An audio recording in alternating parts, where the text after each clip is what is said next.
이번 강의에서는 실제 보안 프로토콜을 살펴보는데 우리가 사용하는 보안 프로토콜 중에서 가장 많이 사용하는 것은 뭐니 해도 TLS, SSL이겠죠. 그래서 이 프로토콜을 살펴보도록 하겠습니다.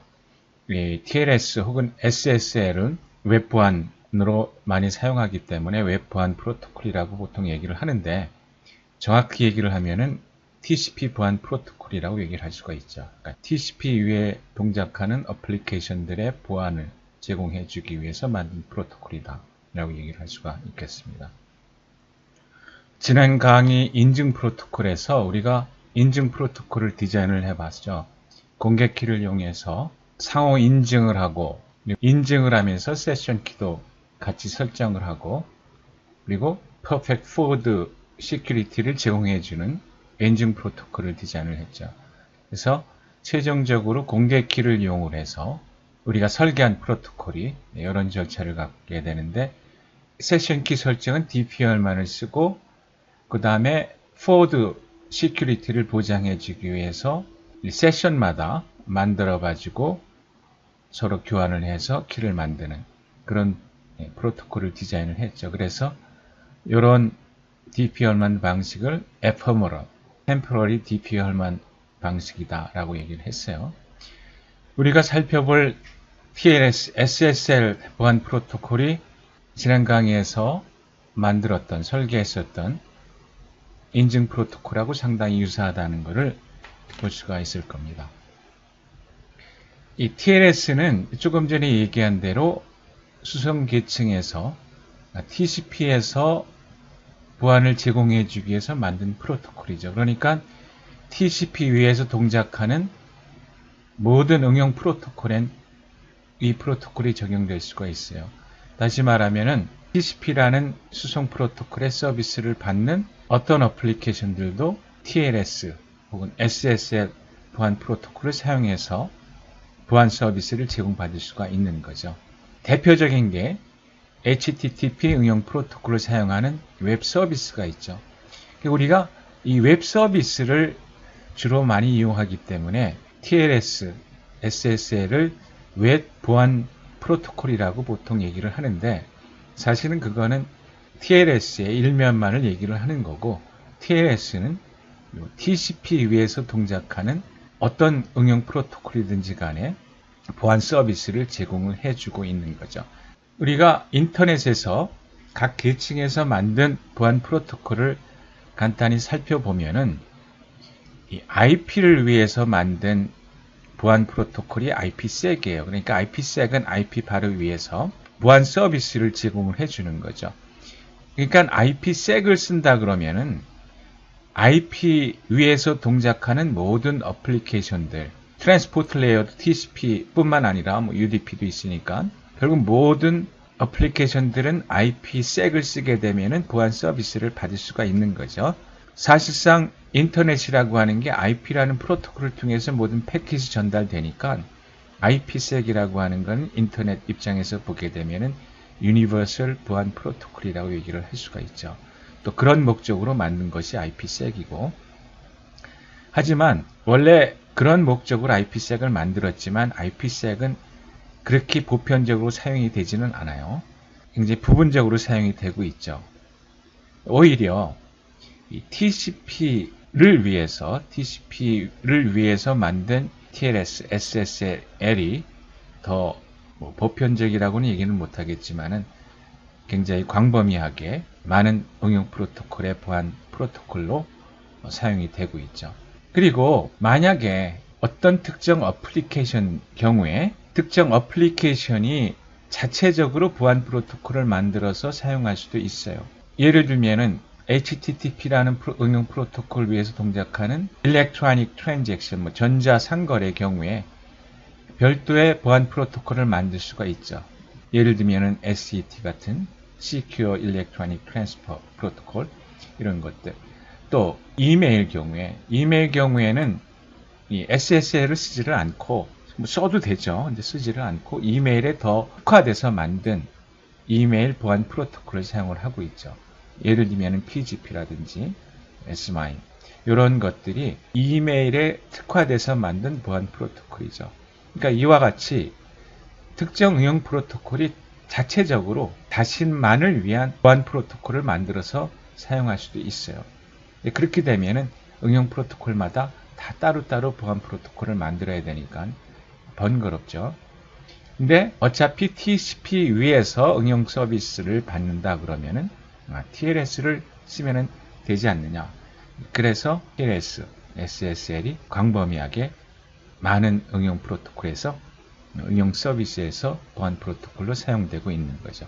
원래 SSL이 만들어진 거는 이 넷스케이프라고 하는 브라우저, 가장 처음 그래픽 브라우저로 만들어진 것이 이 넷스케이프인데, 이 넷스케이프에서 처음 만든 게 이 SSL이에요. 결국 인터넷에선 이 브라우저 가지고 전자상거래, 온라인 쇼핑이라든지 이런 것들을 많이 하게 되니까 그런 경우에 보안이 제공되지 않으면 그런 서비스를 받을 수가 없죠. 그래서 넷스케이프에서 SSL 보안 프로토콜을 만든 거예요. 이거를 국제 표준으로 만든 것이 TLS죠. 그래서 국제 표준의 이름은 TLS예요. Transport Layer Security. 그래서 TLS.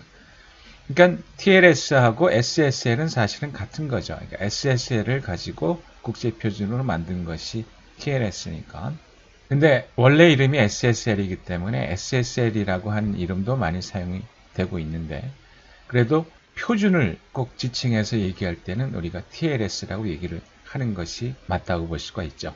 지금 보면은 TLS 1.2가 버전 1.2가 2008년이고 가장 최근에 1.3이 나왔는데, 그래도 주로 사용되는 게 TLS 1.2 버전 1.2를 쓰고 있다고 볼 수가 있죠. 그럼 TLS가 제공해주는 서비스는 뭐냐?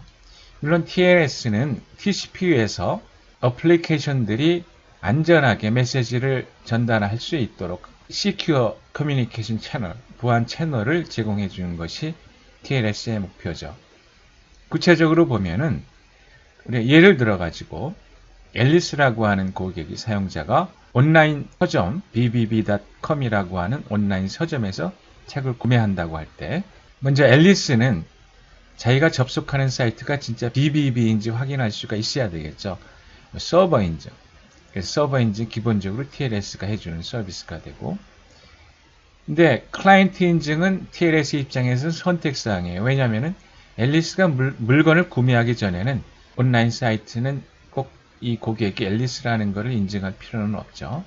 근데 앨리스가 물건값을 지불할 때, 진짜 책을 구매할 때는 그런 경우에는 BBB 입장에서는 이 고객이 진짜 앨리스인지를 인증을 해야 되겠죠. 그런 경우에는 클라이언트 인증을 하게 되는데, 어쨌든 클라이언트 인증은 TLS 경우에 옵션이에요. 그러니까 실제로 온라인에서 어떤 거래를 할 때 이 클라이언트 인증을 TLS를 통해서 할 수도 있고 아니면 다른 방법을 통해서 할 수도 있는 거죠. 그 다음에 당연히 제공해줘야 되는 서비스가 거래를 하는 중에 주고받게 되는 정보가 보호가 돼야 되겠죠. 기밀성하고 무결성, confidentiality하고 integrity, 이거를 보장을 해줘야 되겠죠. 그래서 TLS가 결국은 이런 보안 서비스를 제공을 해주는 프로토콜이라고 얘기를 할 수가 있죠. TLS의 절차를 일단 대략적으로 살펴보면은 앨리스가 먼저 BBB의 브라우저로 접속을 하겠죠.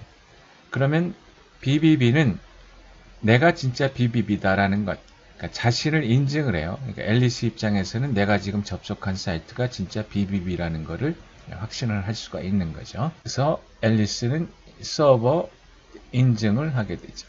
그 다음에는 클라이언트 인증을 앨리스가 자신을 인증할 수도 있는데, 이 과정은 옵션이라 그랬고, 그 다음에 인증 다음에 항상 같이 하게 되는 것이, 항상은 아니지만 대부분 같이 하게 되는 것이 이제 메시지를 주고받을 때 그 메시지를 암호화해야 되는 대칭키, 그 다음에 무결성이나 메시지 인증을 증명할 수 있는 맥키, 이것이 필요하겠죠.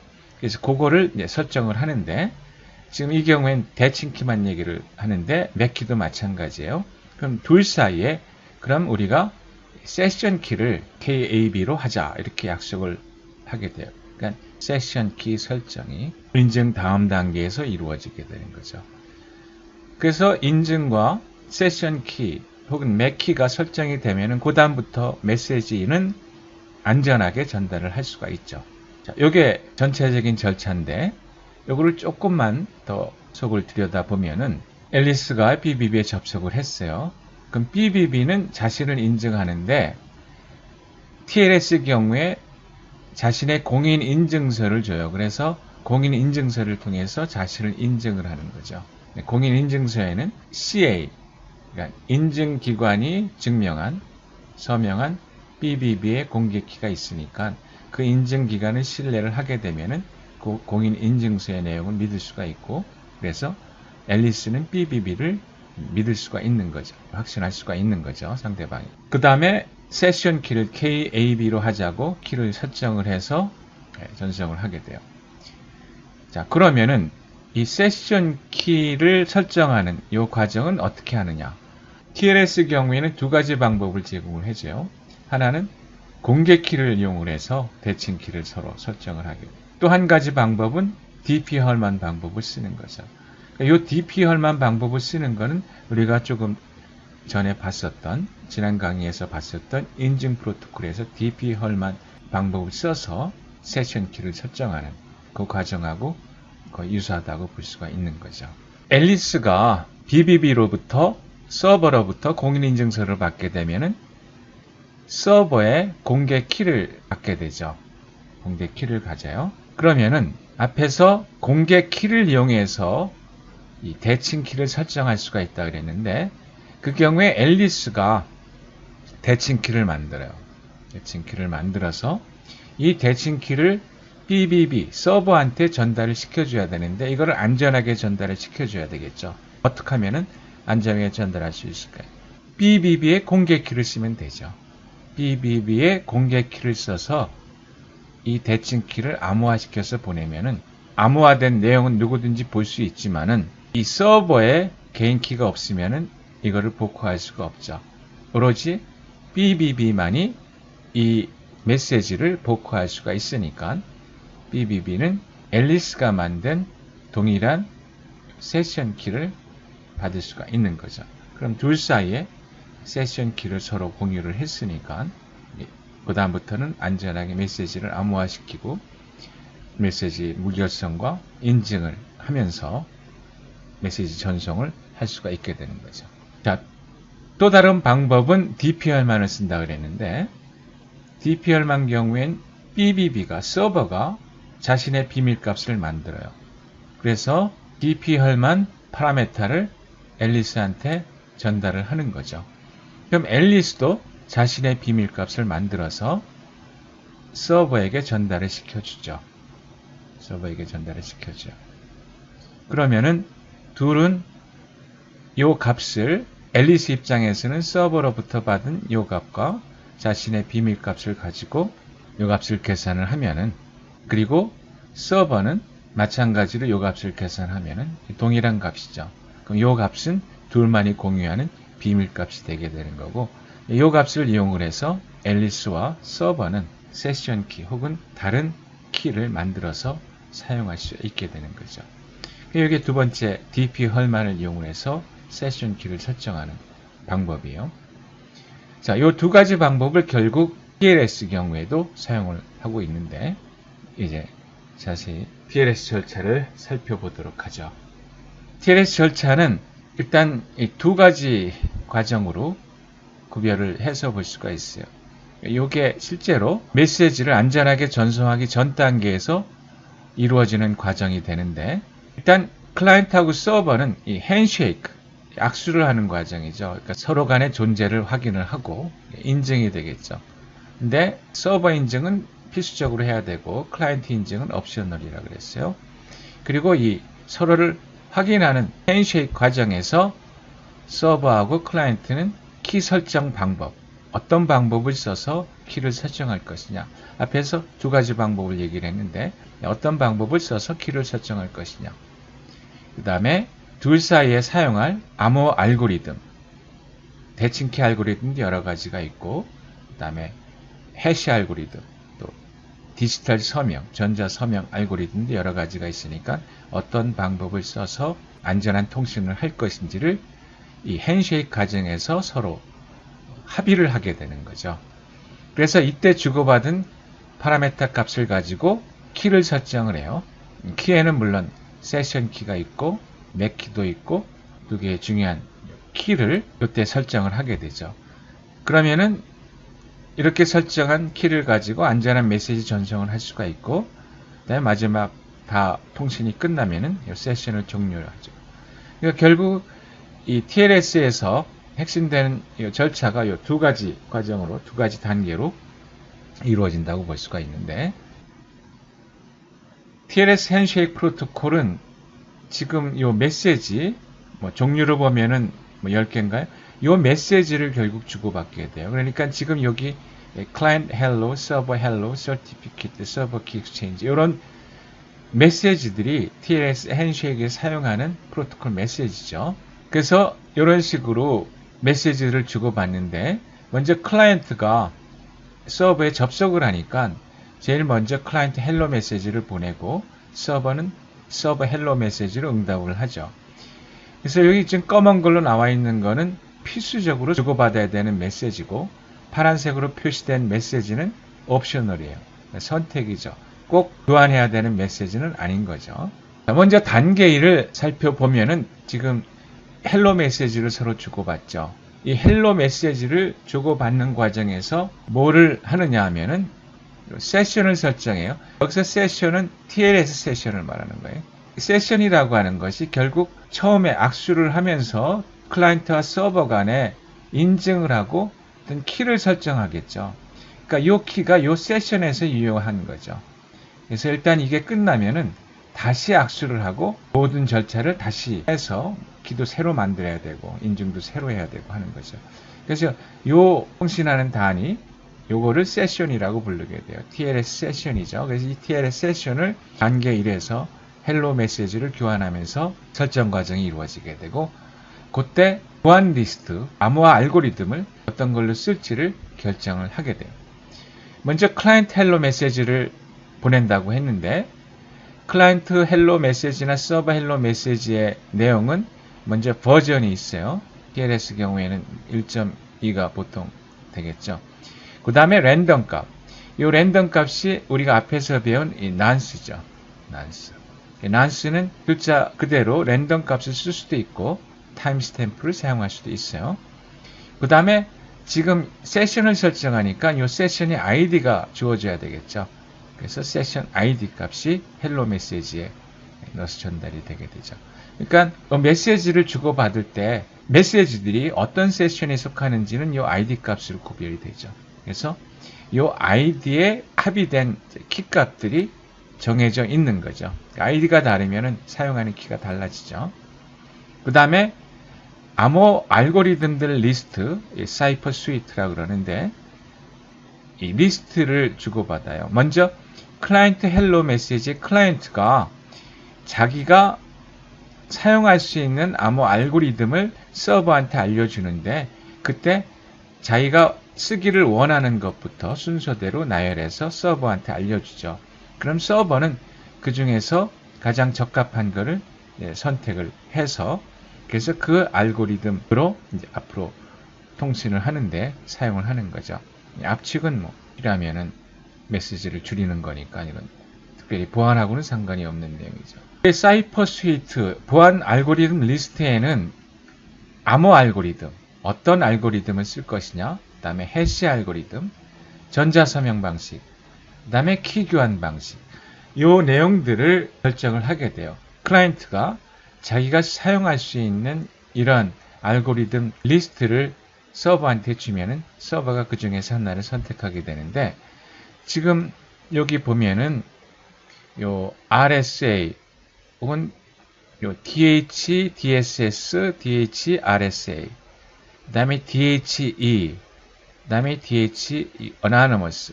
요게 뭘 말하는 거냐면은 키 설정 방식을 얘기를 해요. 우리가 앞에서 간단하게 절차를 설명을 할 때 두 가지로 키 설정 방식을 얘기를 했죠. 하나는 공개 키를 이용하는 방식하고 또 다른 하나는 DP 헐만을 사용하는 거라고 그랬는데, 바로 공개 키를 사용해서 세션 키를, 대칭 키를 설정하는 경우가 이 경우가 되는 거죠. 그 다음에 요거는 이제 DP 헐만을 사용하는 건데, DP 헐만을 사용하는 경우에 이게 지금 세 가지로 구별되어 있어요.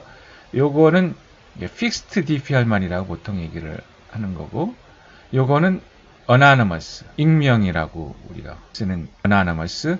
그 다음에 여기 DP 헐만의 E라고 한 것이 여기 이제 ephemeral. 우리가 앞에서 인증 프로토콜을 할 때 맨 마지막으로 설계한 인증 프로토콜이 ephemeral DP 헐만 방식을 사용을 한 거죠. 이렇게 세 가지. 그러니까 DP 헐만의 세 가지하고 공개 키 방식을 놓고 보면은 결국 키 설정은 네 가지 방식이 있다고 얘기를 할 수가 있는 거죠. 그 다음에 요거는 암호 알고리즘은 뭘로 쓰느냐? AS128이냐? AS256이냐? 그 다음에 요 CBC는 블록체인을 말하는 거죠. 그래서 결국 여기까지가 어떤 암호 알고리즘인지를 명시를 해주는 거고, 그 다음에 SHA-256 요것이 해시 알고리즘을 얘기를 해주는 거고, 그 다음에 전자서명 방식은 지금 여기 DSS 요거 이제 전자서명을 얘기를 해주는 건데, 전자서명 방식은 다른 필드에 명시를 하게 돼요. 그러니까 이렇게 표현된 데는 전자서명 방식은 표현되어 있지 않죠. 이건 전자서명 방식은 다른 필드에 서명을 해요. 어쨌든 이런 암호 방식 리스트를 주고받으면서 이 둘 간에 클라이언트하고 서버 간에 어떤 암호 알고리즘을 쓰고 해시 알고리즘을 어떤 걸 쓰고 키 교환 방식은 어떻게 하고 전자서명 방식으로는 어떤 걸 쓰고 하는 거를 서로 간에 합의를 해서 결정을 하게 되는 거죠. 자, 그럼 그게 이제 합의가 됐어요. 그러면은 구체적으로 그 합의된 방법을 써가지고 이제 키를 설정하기 위한 파라메타 값, 그 값을 서로 주고받아야 되겠죠. 자, 단계 2에서 서버가 요 certificate, 자신의 인증서를 보내요. 여긴 자신의 공개 키가 들어가 있는 거죠. 물론 CA가 서명을 한 공개 키죠. 그러면은 요 클라이언트는 요 certificate를 받게 되면은 요 서버에 공개 키를 갖게 되고, 요 과정을 통해서 클라이언트는 서버 인증을 하는 거죠. 그 다음에 어떤 키 설정 방식을 쓰느냐에 따라 가지고 요 메시지를 가지고 그 필요한 정보를 전달을 하게 돼요. 이제 DP 헐만 방식을 쓸 경우에는 요 서버 키 익스체인지 요 메시지 안에 DP 헐만 파라메타 값을 넣어서 전달을 하게 되는 거고, 그 다음에 만약에 서버가 클라이언트의 인증을 위해서 혹은 다른 정보를 위해서 클라이언트의 인증서를 필요로 하는 경우에는 Certificate Request 메시지를 보내는데 이건 옵셔널이죠. 그리고 모든 게 제대로 되면은 서버 hello done 해서 단계 2의 과정이 끝나게 돼요.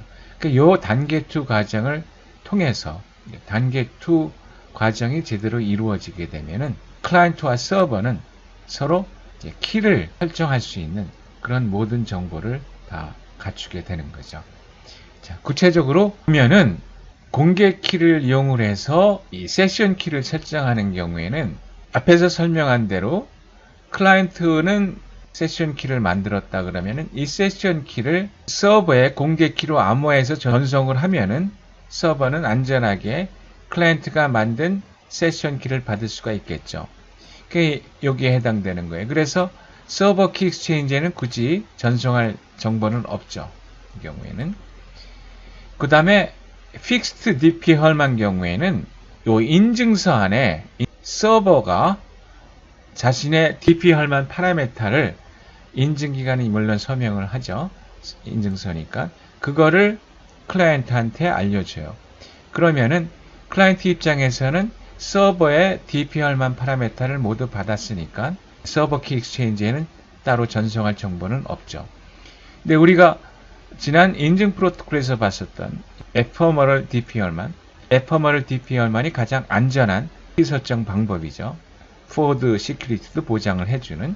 이 경우에는 인증서에는 서버의 공개 키를 전송을 해요. 그러니까 RS 경우하고 똑같죠. 근데 자신의 DP 헐만 파라메타를 서버 키 익스체인지에 포함해서 그걸 클라이언트한테 전달을 하게 돼요. 그때 그 파라메타는 자신의 개인 키로 서명을 해서 이건 내가 보내는 것이 맞다라는 것을 확인을 하죠. 서버가 개인 키로 서명을 했기 때문에 우리가 지난 시간에 DP 혈만 경우에 Man in the Middle Attack의 위험성이 있다 그랬어요. 중간자 공격의 위험이 있다 그랬어요. 근데 에퍼머럴 DP 혈만 경우에는 이걸 개인 키로 서명해서 보내기 때문에 중간자 공격이 가능하지가 않죠. 그 다음에 어나너머스 DPR만 경우에는 이건 일반적인 DPR만이에요. 그냥 DPR만 파라메타를 바로 보내는 것이 어나너머스 DPR만이죠. 가장 안전하지 않은 방법이고 이 경우에는 우리가 앞에서 얘기한 중간자 공격의 위험이 있게 되죠. 그 다음에 픽스드 DPR만 경우에는 중간자 공격은 그 위험은 없죠. 왜냐하면 서버가 보내는 DPR만 파라메타를 인증기관이 서명하니까 누가 중간에서 그거를 가지고 장난칠 수가 없어요. 그러니까 중간자 공격은 방어할 수가 있죠. 근데 에퍼머하고 차이가 뭐냐면은 이 DPR만 파라메타가 인증서를 보낼 때 이게 고정되니까 그 인증서에 나와 있는 DPR만 파라메타를 계속 사용을 하게 되는데 에퍼머럴 경우에는 필요할 때마다 이때 서버가 DPR만 자기의 비밀값을 만들어 가지고 보내주게 되니까 그래서 이게 에퍼머리라고 얘기를 하는 거예요. 픽스트라고에 대비해서 DPR만의 이 값을 일시적으로 사용한다는 그런 의미에서 에퍼머럴 DPR만이라고 그랬고 에퍼머럴 DPR만을 굳이 사용하는 이유가 우리가 지난번 인증 프로토콜에서 순방향 안정성 forward security라는 걸 얘기를 했죠. 이 forward security를 위해 가지고 에퍼머럴 DPR만을 사용을 하는 거죠. 이렇게 네 가지 방법을 써서 키를 교환 혹은 키를 설정을 하게 되는 거죠. 그래서 지금 얘기한 대로 서버가 클라이언트한테 인증서를 보내요. 그때 서버에 공개 키를 넣어서 보내는데 이 경우는 키 설정을 RSA 공개 키로 하거나 에페머럴 DPR만을 쓸 경우에 이 경우에 해당되는 거고 만약에 픽스드 DPR만을 쓸 경우에는 인증서에는 서버가 보내는 DPR만 파라메타 요거를 넣어서 보내게 되죠. 물론 이 값은 인증기관이 서명을 한 값이죠. 그래서 증명을 할 수가 있는 거죠. 그 다음에 서버가 필요한 정보를 서버 키 익스체인지 메시지로 보내는데 앞에서 얘기한 대로 어나너머스 경우에는 그 서버의 DPR만 파라메타 값을 그냥 보내는 거고 에페머럴 DPR만 경우에는 그 값을 자신의 개인 키로 서명을 해서 보내는 거죠. 픽스드 DPR만 경우에는 이 메시지에 특별히 보낼 이유가 없어요. 왜냐하면 이미 인증서에 이 값을 보냈기 때문에. 그 다음에 만약에 클라이언트의 인증서가 필요하면은 이 certificate request를 하게 되고 그 다음에 모든 것을 다 했다 해서 server hello done 이렇게 보내죠. 근데 이렇게 메시지를 보낼 때, 이런 메시지를 보낼 때 이 메시지의 무결성과 인증을 위해 가지고 요 값들, 지금 요 값은 뭐냐면은 헬로 메시지에 처음 보낼 때 사용한 난스죠, 난스. 이게 클라이언트 난스죠. 그 다음에 이게 서버의 난스고, 이건 이미 단계 1에서 서로 헬로 메시지를 주고받으면서 갖고 있는 값이고, 그 다음에 서버 파라메타. 요거를 지금 요 의미는 concatenate 쭉 연결해서 붙였다는 얘기예요. 그거를 해시해서 그리고 그거를 그 해시된 값을 서버의 개인 키로 서명을 해가지고 붙이는 거죠. 요게 맥이죠. 요 지금 주고받는 요 메시지들의 맥이 되는 거죠. 그래서 지금 주고받는 요 메시지를 지금 암호화는 시키고 있질 않아요. 근데 맥을 붙여가지고 이 주고받는 메시지가 아무 이상이 없다는 거, 무결성과 메시지 인증을 해주게 되는 거죠. 자, 그럼 단계 2가 끝나게 되면은 어떤 정보를 주고받았는지를 보면은 클라이언트가 자신의 난스 값을 클라이언트 헬로 메시지로 보냈죠. 그럼 서버가 클라이언트의 난스 값을 갖고 있죠. 그 다음에 서버도 자신의 난스 값을 클라이언트한테 헬로 메시지로 보냈죠. 근데 이 과정에서 이거는 그냥 플레인 텍스트로 보낸 거예요. 누구든지 요 랜덤 값은, 난스 값은 다 볼 수가 있죠. 이 과정에서 헬로 메시지를 주고받는 과정에서 클라이언트가 서버가 할 수 있는 건 없으니까 그냥 그대로 메시지를 그대로 전송을 하는 거죠. 그 다음에 조금 전에 봤던 단계 2에서 인증서를 보내면서 클라이언트는 서버에 공개 키를 갖게 되죠. 그 다음에 만약에 DP-헐만 방식으로 키를 설정한다 그러면은 서버는 클라이언트한테 서버에 DP-헐만 파라미터 값을 보낸 거죠. 그래서 서로 지금 요 값들을 공유하고 있는 거죠. 그러면은 클라이언트는 이제 서버하고 서로 같이 사용할 수 있는 세션 키를 만들어야 되는데, 그러면은 그 세션 키를 만들기 위해서는 클라이언트하고 서버만이 알고 있는 값으로 만들어야 되겠죠. 그래서 그 비밀 값을 만드는데, 그래서 이거를 프리 마스터 시크릿이라고 이름을 붙여서 얘기를 하는데, 결국 일단 비밀 값이에요. 제일 처음 만드는 비밀 값이에요. 그럼 이 비밀 값을 어떻게 만드느냐면은, 만약에 공개 키를 가지고 보내줄 경우에는 그냥 바로 생성하면 되고, 일종의 랜덤 값이니까, 만약에 DP-헐만을 쓸 경우에는 지금 서버로부터 받은 요 값하고, 그 다음에 자기가 C라고 하는 비밀 값을 만들어 가지고 이렇게 만들면은 요 파라메타는 아무도 알 수 없는 거죠. 아무도 알 수 없는 거죠. 그래서 요 값을 이제 비밀 값으로 해서 만든 거를 이제는 서버한테 알려줘야 되겠죠. 그래서 그거를 알려주는데, 그거를 알려주는 것이 바로 클라이언트 키 익스체인지라고 하는 메시지를 통해서 알려주게 돼요. 그래서 앞에서 얘기한 대로 만약에 공개 키를 이용해서 바로 알려줄 경우에는 이 프리마스터 시크릿을 만들어서 RS에 암호화시켜서, 그러니까 서버의 공개 키로 암호화시켜서 보내면은 이 값은 서버에 개인 키가 없으면은 이 값은 복구화시켜서 볼 수가 없죠. 그러니까 서버만이 나중에 볼 수가 있는 거죠.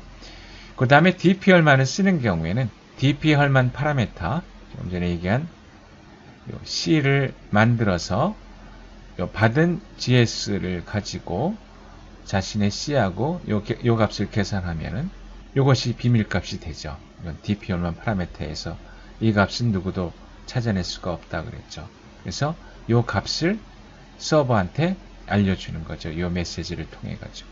픽스트 DP-헐만 경우에는 요거는 클라이언트의 인증서에 클라이언트의 DP-헐만 앞에서 얘기한 이제 C가 되죠. 요거 이제 GC를 인증서에 넣어서 보내주게 돼요. 그래서 클라이언트는 이렇게 보내고는 앞에서 했던 것처럼 뭐 메시지에 그런 식으로 맥을 만들어 가지고 전송을 하는 거죠. 지금 보내는 메시지의 무결성과 인증을 위해 가지고. 요즘 복잡해 보이는데 마스터 시크릿은 이미 이제 만든 거고, 그 다음에 만들어서 서버한테 알려주는 거니까 서버도 이 값은 찾을 수가 있죠. 패딩은 요거는 뭐 그냥 의미의 값이고, 그 다음에 주고받은 메시지, 이 값들을 클라이언트의 개인 키죠. 클라이언트의 개인 키로 서명을 해서 보내주게 되는 거죠. 그래서 이것이 단계 3에서 주고받는 메시지의 맥으로서 메시지 무결성과 인증을 하게 되는 거죠. 그래서 이제 이 과정이 끝나게 되면은 사실상 모든 설정 과정이 완료가 되는 거예요. 이렇게 해가지고 서버는 클라이언트가 보낸 프리마스터 시크릿 값을 받았죠. 공개 키를 쓸 경우에는 공개 키로 암호화해서 보냈으니까 서버는 자신의 개인 키로 풀면은 이 값을 찾을 수가 있고, 만약 DP-헐만을 쓸 경우에는 클라이언트가 DP-헐만 파라메타를 보냈으니까 서버는 프리마스터 시크릿 값을 찾을 수가 있는 거죠. 그럼 이제 여기서부터 마스터 시크릿 값을 계산을 해요. 그리고 여기서 이 값을 이용을 해서 이제 키를 계산을 하는 거죠. 그 다음에 단계 3에서는 마무리 단계인데, Change Cipher Spec, 이 메시지는 만약에 암호 알고리즘 규격에 변화가 생겼을 때 이 메시지를 통해서 알려주게 되고, 그 다음에 맨 마지막에 Finish, 요거는 클라이언트가 서버로 혹은 서버가 클라이언트로 보내서 서로 간에 마지막 확인을 하는 요 핸쉐이크 과정을 확인하는 건데, 요때 지금까지 받았던 모든 메시지를 다 이렇게 붙여가지고 맥을 계산을 해요. 그래서 결국 요 finished message를 통해 가지고 결국 뭐를 확인하는 거예요? 지금 단계 1, 2, 3, 4 그러니까 헬로 메시지부터 시작해서 지금까지 받은 모든 메시지에 대한 확인을 하는 거죠. 무결성과 메시지 인증에 대한 거를 요 맥을 통해서 하는 거죠. 만약에 하나라도 메시지가 false 메시지인가 누군가가 잘못해서 적었다든지 아니면 그 메시지의 내용이 바뀌었다든지 그렇게 되면은 요 맥 값을 가지고 그것이 잘못됐다는 것을 발견할 수가 있겠죠. 키 계산은 조금 전에 얘기한 대로 클라이언트 서버 간에 결국 단계 2 과정에서 불만이 아는 free master secret 값을 결국 갖게 되는 거죠. 이 값을 직접 전해줄 수도 있고 DPL만 파라메터로 전해줄 수도 있고 어쨌든 간에 클라이언트와 서버는 이 값을 불만이 비밀 값을 갖게 되는 거죠. 여기서부터 키를 계산하는데 이 과정은 사실은 뻔한 절차인데 근데 그렇게 단순하게 하지를 않고 조금 복잡하게 하는데 여기서부터 일단 마스터 시크릿을 계산을 해요. 그 마스터 시크릿은 특별히 그런 알고리즘을 써서 계산하는 게 아니라 단순히 지금 이런 값들을 요게 마스터 시크릿이잖아요. 그러니까 이런 값들, 요 값을 계속 이렇게 연결시켜 가지고 요 마스터 시크릿을 계산하는데 요때 지금 프리 마스터 시크릿하고 그 다음에 뭘 더 쓰느냐 하면은 앞에 헬로 메시지를 주고받을 때 서로 클라이언트 랜덤 넘버 난스 값하고 서버의 난스 값을 주고받았죠. 그러니까 요거는 공개된 거예요. 이건 비밀이 아니죠. 근데 요거는 비밀이죠. 아무도 모르는 값이죠.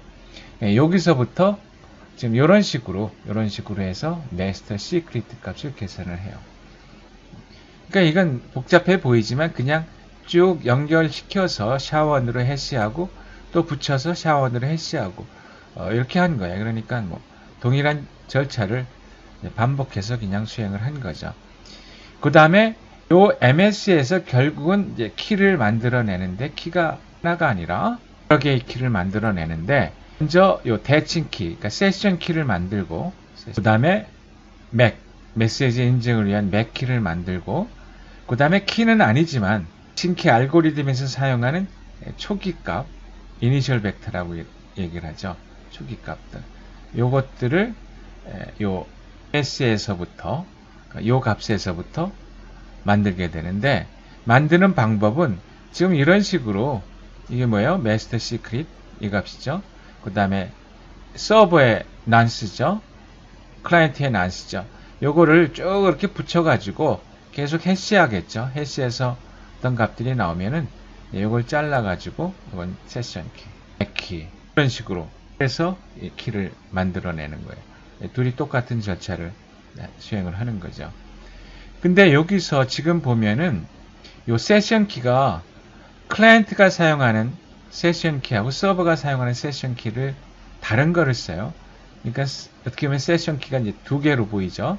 그러니까 이게 클라이언트가 서버로 메시지를 보낼 때 사용하는 세션 키가 있고, 그다음에 서버가 클라이언트로 보낼 때 그 메시지를 암호화해서 사용하는 세션 키가 있고, 이걸 다른 걸로 하는 거죠. 그러니까 이거 같이 해도 상관은 없어요. 근데 아무래도 따로 하는 것이 더 안전하겠죠. 맥키도 마찬가지예요. 초기 값도 마찬가지고. 그래서 키를 보게 되면은 이렇게 6가지처럼 보여요. 근데 실제로 우리가 암호화 키라고 얘기할 수 있는 건 요거지. 요게 세션 키고, 그 다음에 맥 키고, 요게 사실상 키는 아니죠. 요거는 우리 앞에서 얘기한 치맥에서 사용하기 위한 비밀값, 공유하고 있는 비밀값을 얘기를 하는 거지 암호화를 시키는 그런 키는 아니죠. 근데 그때도 얘기했지만 보통 맥에서 사용하니까 맥키라고 얘기를 한다고 그랬어요. 그 다음에 이거는 암호화 키는 전혀 아니고 대칭키 암호화 알고리즘에 사용하는 초기 값. 이렇게 해서 6개의 값을 만들어내게 되는 거죠.